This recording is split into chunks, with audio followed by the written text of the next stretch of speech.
Hey guys, welcome to another episode of NetSec Now.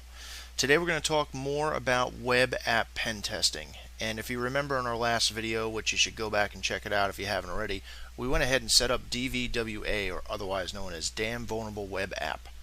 And that is to give us a private environment to, learn more about, certain types of attacks, and injections and all sorts of good stuff. So starting off in sequence, the very first thing that we're going to check out is the brute forcing option. Now, brute forcing is usually something that's very noisy. We don't necessarily always recommend it, but in a pen test, if you're doing like a password audit or something to that nature, or even some sort of security audit, PCI, DSS compliancy, whatever, they have web apps with logins. That's something that you may want to explore. So that being said, let's go ahead and go forward here in the slides.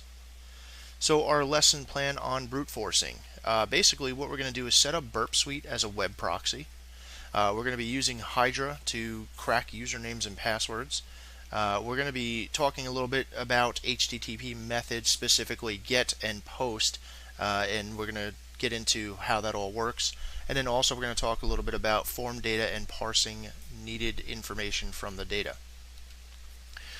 So brute forcing form logins, things you're going to need is DVWA, of course. Like I said, there's a link right here to the video that we set it up and showed you how to configure it. Kali Linux 2.0, hopefully you're on that now, and that's why you're watching some of these videos. If not, go ahead and get that. But realistically, any Linux, Unix operating system will do. Hydra command line version comes installed, pre-installed in Kali Linux 2.0, as well as Hydra GTK, which is cool. That's the web UI, or not the web UI, but the GUI front end of Hydra. Burpsuite, the free edition, is pre-installed into Kali Linux. You may run across something where you need to set it up while you're starting it for the first time, but it's usually just yes or no answers. Use your own discretion there. Web browser, of course. I use Iceweasel as a default in Kali Linux. Feel free to use whatever you want, but Iceweasel is what I'm going to be using here. And then, of course, the username and password list, and Kali Linux has an abundance of them in various directories in the pen test stuff. So check those out. You could also find some online. And on our website today, I actually posted the top 30 passwords that were cracked from the whole Ashley Madison hack. And quite honestly, both parties, Ashley Madison and the users, should be ashamed. The users for creating such crappy passwords, and then of course Ashley Madison for not having a good password policy, seeing how their business was what it was. Okay, so moving forward, guys, let's just briefly talk about HTTP methods, because we're going to be kind of using those buzzwords here and there as we're going through. So the get method, and of course it's part of the HTTP protocol, and it all happens behind the scenes, but we're going to be taking a look at behind the scenes here and seeing how they actually do work. Whenever you visit a web page, you're using usually a get command to get the files or get the web page information, data, so on and so forth, and you're basically making a request to get that stuff. Post method is actually used to post data to something, usually a form of some sort, or some sort of input. It's basically you're inputting something to somewhere. So that being said, let's go ahead and get out of the presentation here and get on over to starting our setup. Now, I went ahead and created myself a cracking directory here in my home folder on Kali Linux, being a regular user with sudo or privileges. What I want to do here is you can obviously download or use whatever password list and username lists that are included in Kali Linux, or download them from wherever. However, I'm just going to create two quick files here, just a usernames and a passwords list, and just throw a couple usernames and passwords in these files for time's sake here. So I'll go ahead and use VI. You can use whatever you want, or like I said, you can get them from anywhere. Usernames.text, and I'm just going to go ahead and insert some random usernames here.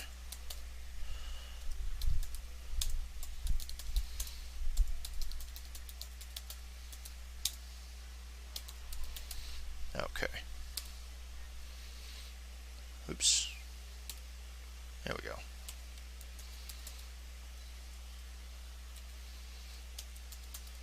And I'm going to do the same thing for our passwords list.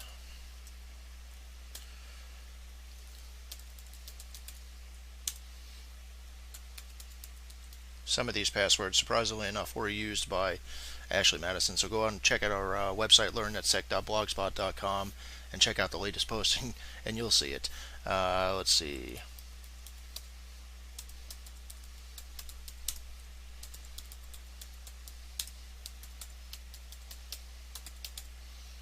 Okay, that should be enough. Just give us a couple here for speed purposes or for time for the video. Now you can see I have both of my files there. Let me just go ahead and clear out the screen. Okay, so the very first thing I guess I'm going to go ahead and show you guys is how to do a little bit of information gathering here while we're working on our project. So let's just open up our, and remember of course just to visit the video there about configuring and setting up, starting up DVWA, but let's just go ahead and open up our DVWA main login page here. Of course the username is admin, password is password for the default. And let me go ahead and scroll down here, make sure security level is low. If it's not, go ahead and change it, guys. We went through that in the last video as well. Let's go over to our brute force section here. This is where we're starting off. And brute forcing basically, like I said, is just to guess usernames and passwords of some sort of secure area. It could be an application, it could be a web application, it could be a portal, it could be all types of different things. It could be mail servers. I mean, the list goes on and on and on. And we did some brute forcing videos with Hydra GTK previously about cracking mail server passwords. I believe it was in our low-level, low-tech, hacking, website defacing video that we made. That being said, the very next step here is the very first thing you want to do is check out the source code of the page. So just right-click anywhere in there, go to View Page Source. Now let's go ahead and expand this up. Now just to quickly find the data, I use Control F for find or the search. I just type in form because that's all I'm interested in is the form data. Well, you can see here form action is a £, and method is get. So it looks like it's using some sort of form in of itself. It's probably getting some parameters, and I guess using PHP programming you can actually use a get request to get parameters and match them up for what's expected. You can see the username field, input type is text, and the name is username. Now that's the actual name that's submitted to the PHP document that it's actually getting. Usually forms post data, right? And usually get is to request something to be pulled down to view it. But in this case, they're being a little tricky here, and they're using some get data to send the data over and match it up. I'm not going to get into too much of PHP programming here. That's not the scope of this video. So the next input type is password, and the type being password is actually it's changing your password, what you type in. Instead of being clear text, it's changing into decimals, dots, asterisks, whatever, so nobody can shoulder surf you and try to look at your password of what you're typing. Autocomplete is off, and the name is password. Now another important field that should be here, if a programmer was actually thinking, would be a maximum password length or a maximum length for that input box. So you can only type, say, 20 characters total. So sometimes there's min, max. I mean, it really depends on the programmer. And then of course it's submitting the value login and the name login, so that's some sort of parameter into the script that's posting this or actually sending this over to. So that being said, let's just go ahead and get out of this. Let's just try any random username here and password. Just put wrong user and then wrong pass and see what happens. Okay, so obviously it didn't let us in. A couple interesting tidbits of information here is the error message that it outputs on the bottom of our screen here. That's pretty important. We're going to want to use that actually. And then to look at the actual URL up here to get yourself an idea of what's actually taking place here.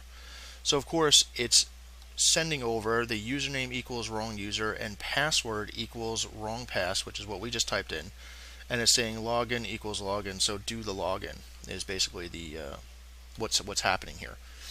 So let's not go ahead and worry about this URL right now. What I would love to do here is worry about this this error message. So I'm just going to go ahead and copy this here. I'll open up a LeafPad document just to start keeping notes.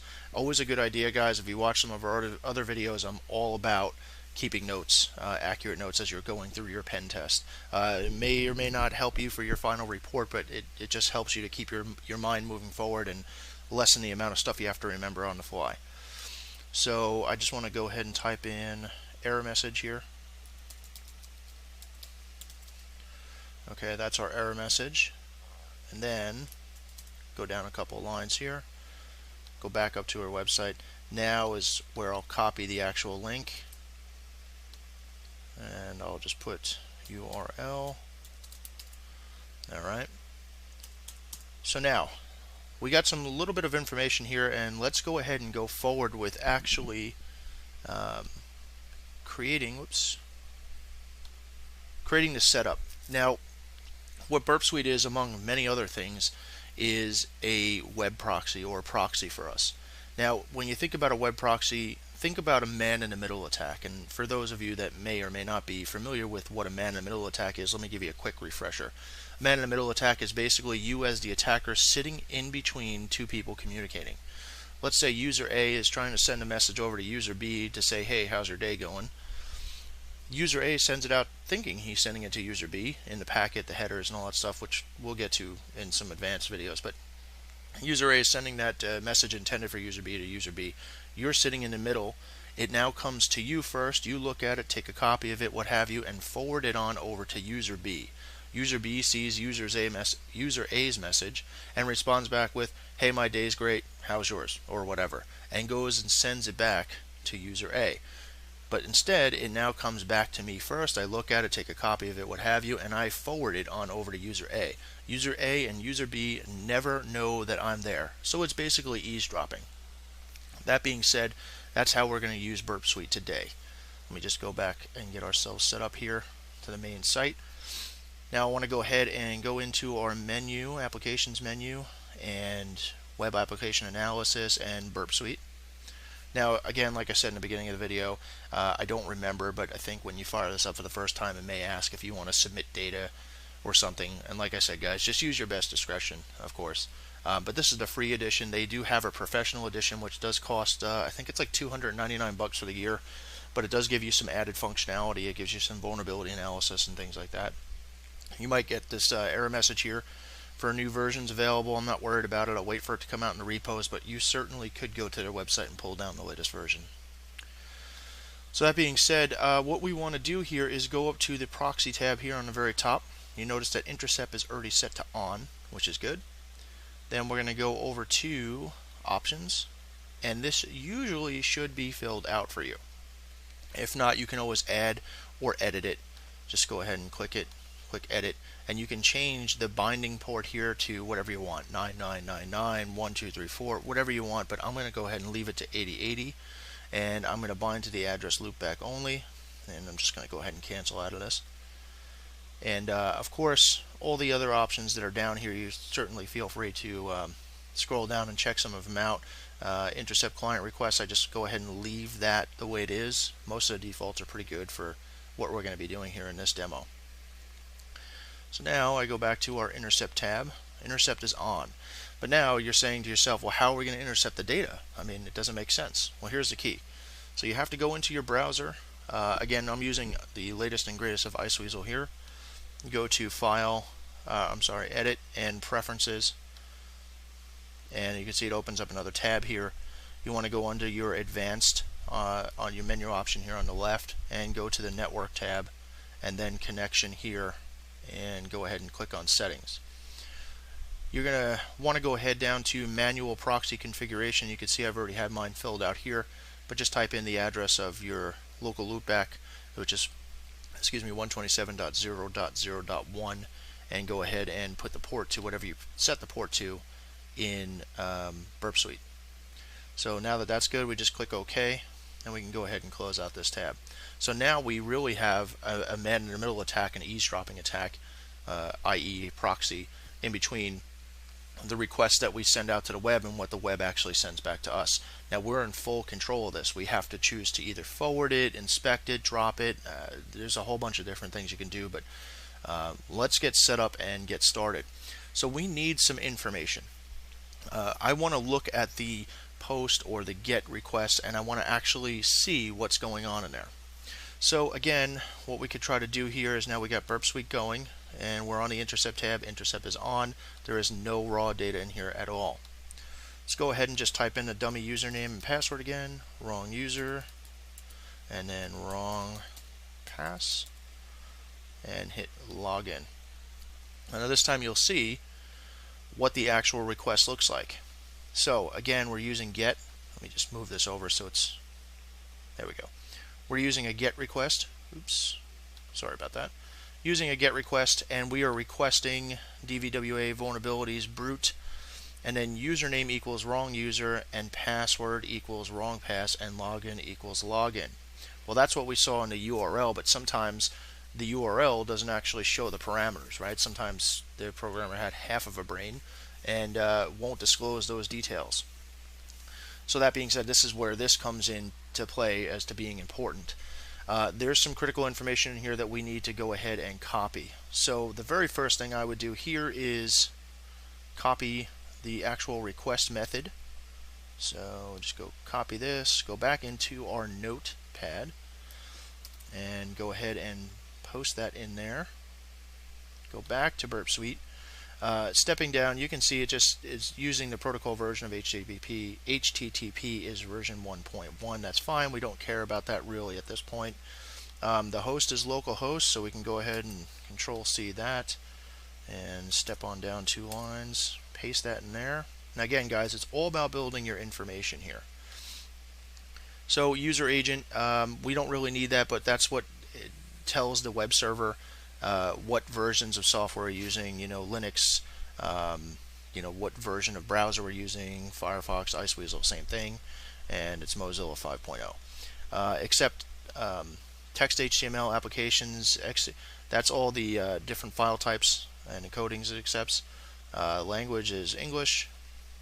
Except encodings or gzip and deflate. The refer is where we came from. Not necessary to copy this at this point, guys, because we pretty much already have all that information up here, and again in our host that we copied.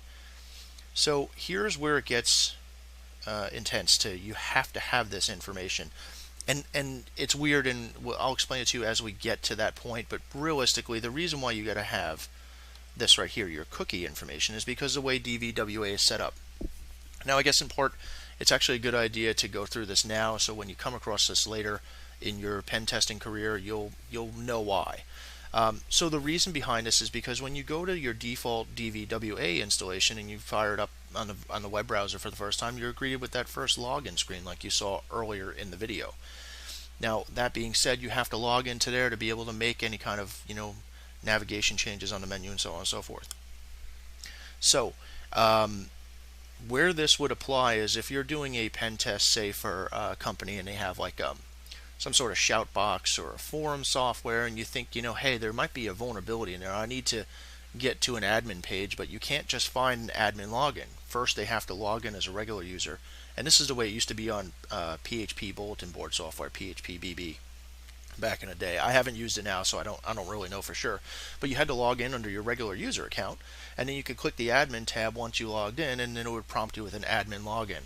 So if you wanted to try to brute force that admin login, there was no other way to get there besides being pre-authenticated with a regular user account, like I said.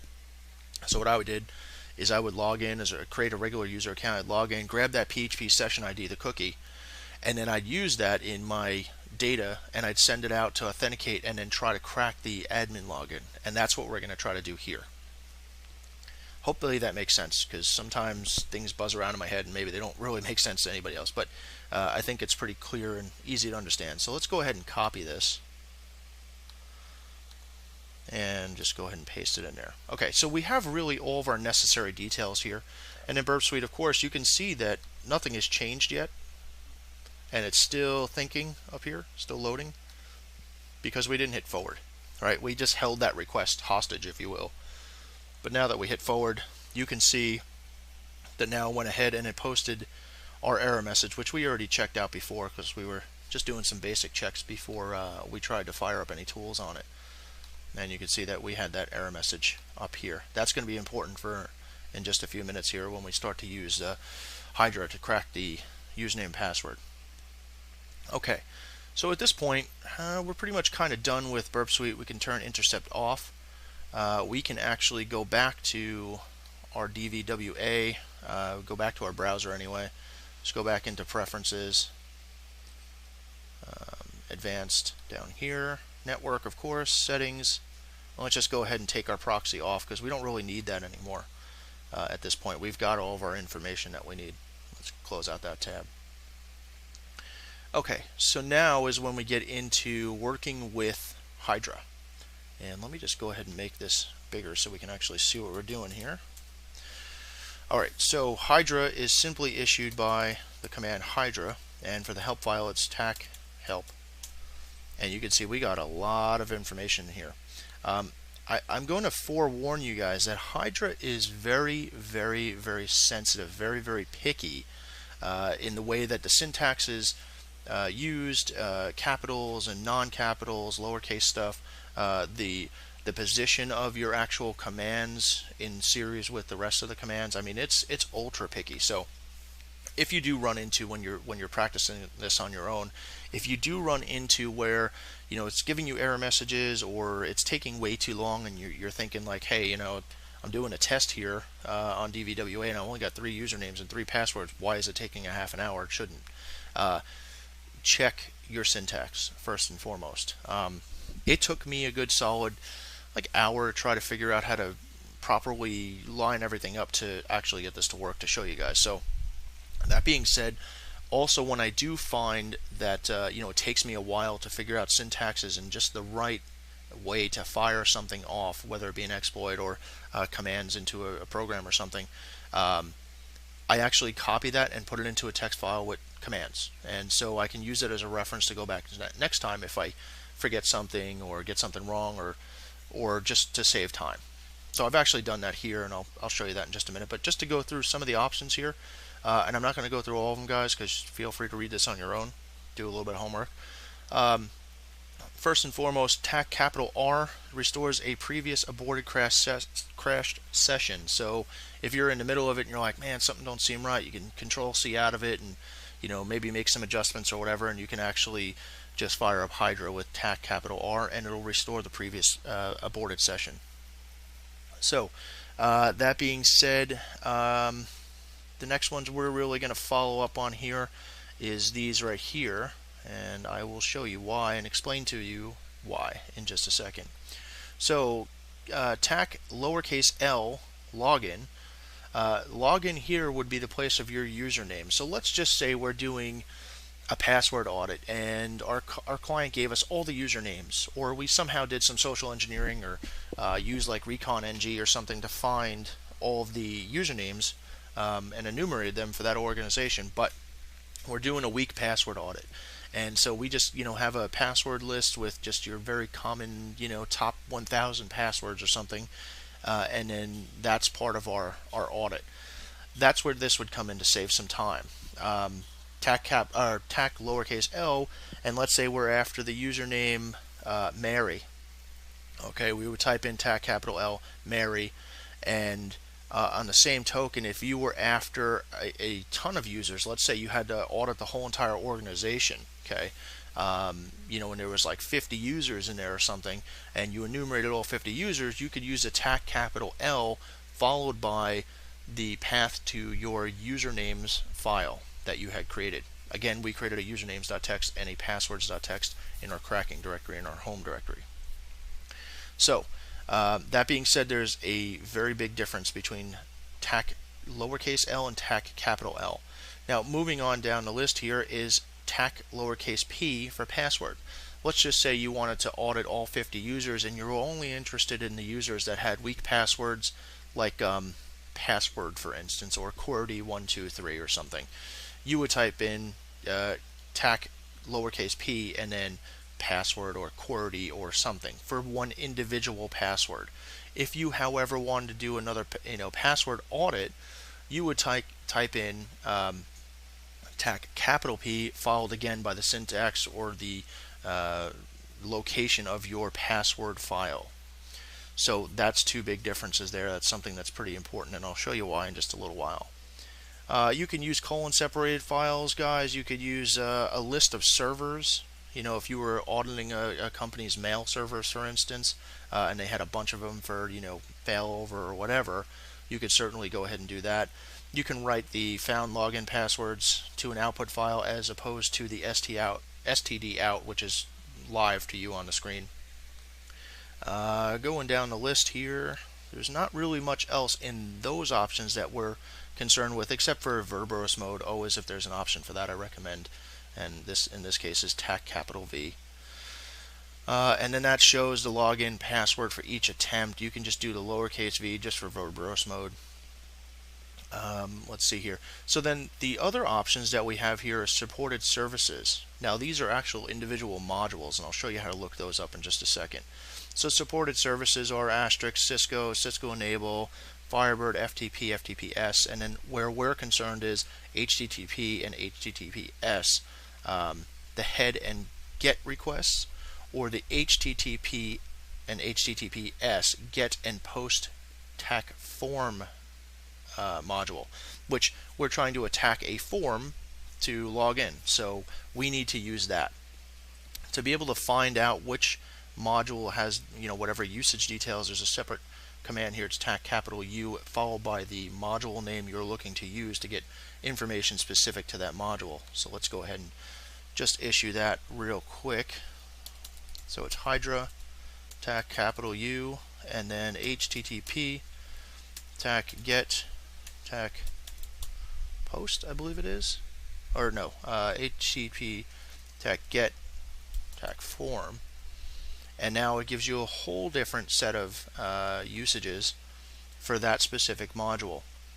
Now, the thing is, modules in here are called a specific way. They're called a different way than what you're used to in MSF console and, you know, social engineering toolkit and recon ng and all those good tools, and I'll show you that in a little bit as well.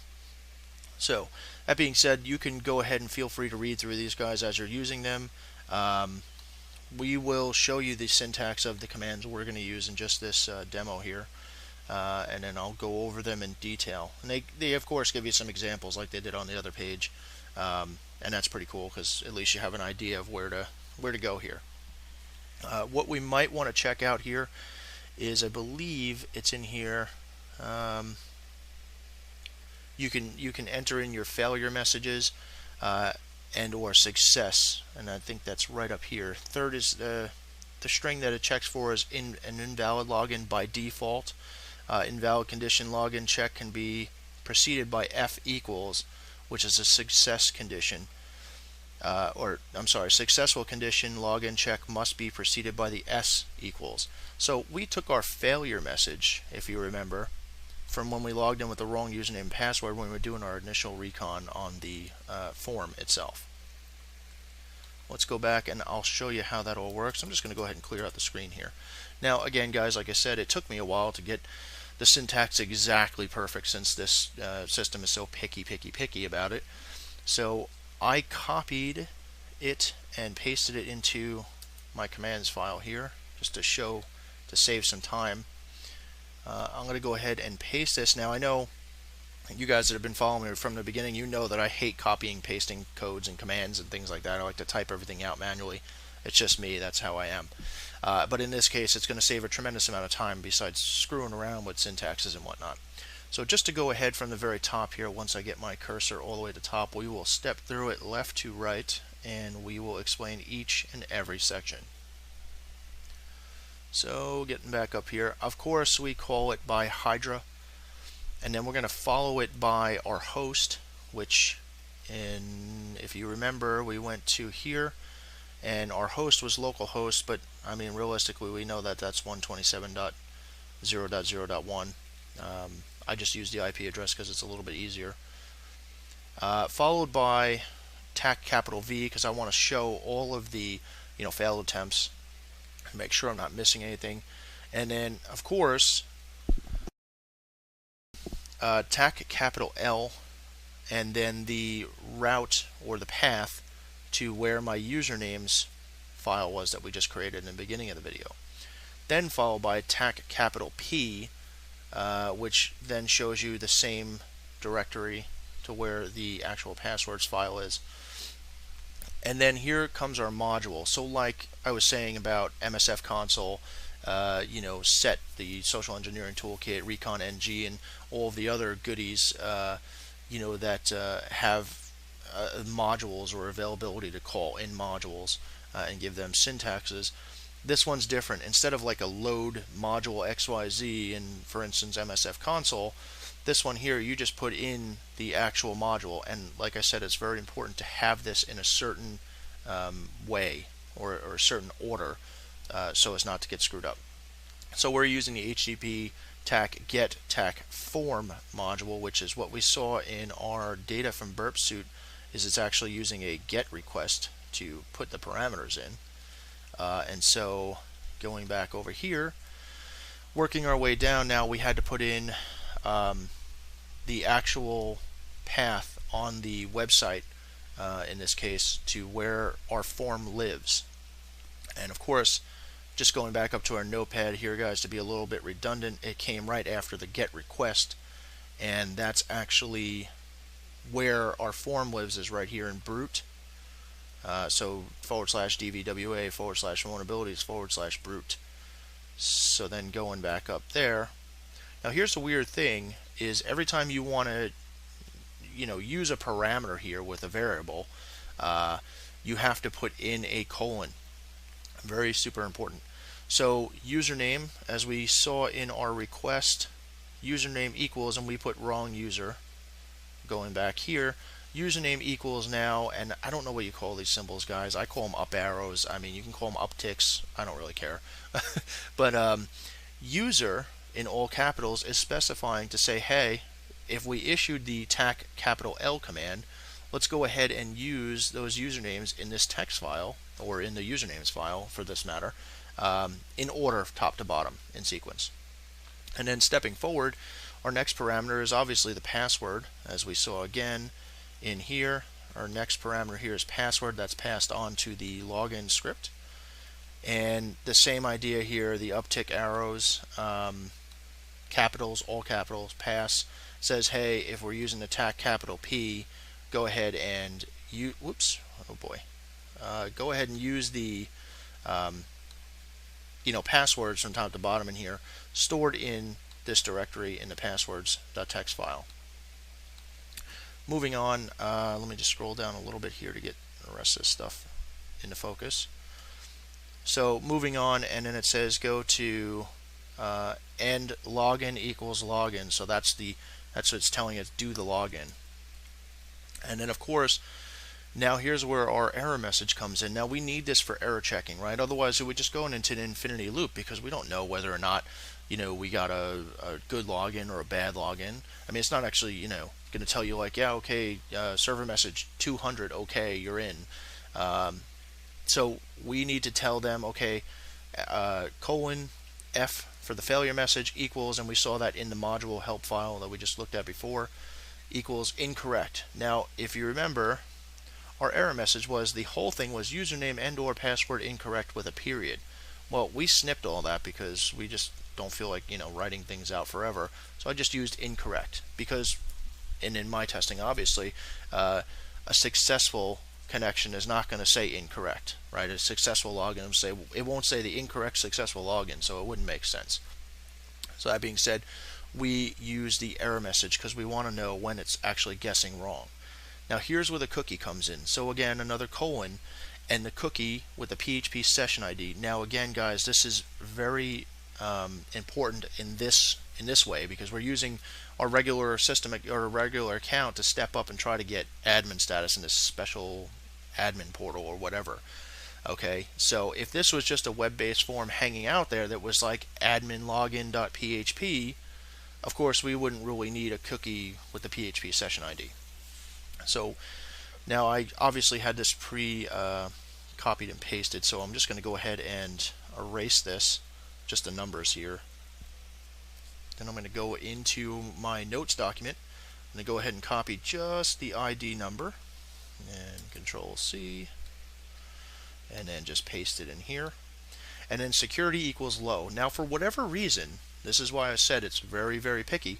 For whatever reason, I had security equals low before PHP session ID, and it wouldn't work, and I couldn't figure it out. I'm like, I don't seem to understand. I mean, that's what the way it was in the header, and what the hell? So it's very, very picky, guys, and I changed it around, and it seems to work fine. So go figure. I don't know if that's a bug or if it's intentional. I have no idea. It's probably the way that Hydra parses the data to send it over in that module. So that being said, let's go ahead and fire this bad boy off. Go ahead and hit enter, and you can see it scrolls past pretty quick. Of course, obviously we're working local. We didn't do rate limiting or anything else. If you had a password lockout policy, unless you intend to launch a denial of service, a user level denial of service attack to lock out people from their accounts, you might want to mess around with some of the syntaxes of the rate limiting to, you know, how much time in between requests and how many attempts per username and password, and so on and so forth. But we're not interested in that at this point. But that will be something in our advanced series that we're going to be doing on our website, not on YouTube. So look forward to that. So anyway, it goes past, and you could say it says, see, it says max 16 tasks per one server. Overall 64 tasks, 42 login tries, and so on and so forth. It's attacking the service with the HTTP GET form module on port 80, and it goes to target localhost down here, and it tries to log in Bob with the password username, and then it tries again Bob with the password 123456, and then it tries it all the way down to an empty password, which we know is not it. And then it goes to the next lady or next person in the list, Mary in this case, and Joe, and so on and so forth, going all the way down here until it actually found the login. And again, it found that these people up here were not part of the system anyway, or at least they didn't have the correct combination between a username and a password because of that error message that we put into the module. So once it found that it did not meet an error message, the error message was not displayed, it said, okay, the username's got to be admin and password. So it's a good way of checking things out in terms of being able to get a proper username and password guess. So that being said, we know that our login is now admin and password. If we went back up to DVWA, at this point here, I just want to go ahead and refresh the page. Admin and password. So go ahead and log in, and sure enough, you can see that we logged in, and here would be our success message. But us as pen testers, we're never going to know that success message to send with the module until we actually log in, right? So of course we have to use an error message. And a lot of times form data doesn't give you an error message. It'll simply just refresh the page, and you're kind of SOL in that regard. So it automatically tries to use, I don't want to say the different codes, but there's certain response codes that it'll use to determine whether or not it's successful or it's failed. So that's in the HTTP headers as well. But again, guys, when we do the advanced series of this, which is actually going to be specifically hosted on our website as classroom training or on-demand training, we'll get into all that good stuff, and we'll get into it in great detail and depth, and there'll be slides available and videos to download and study guides and all sorts of good stuff. So look forward to that. I don't want to go too much further on that because I'm still working on it. So that being said, we logged in here. We successfully set up a man-in-the-middle proxy attack, if you will. We intercepted data being sent to and from the web server. We interpreted this data. We figured out what methods it was using to put the data to the website or get data from the website or from the form into the form.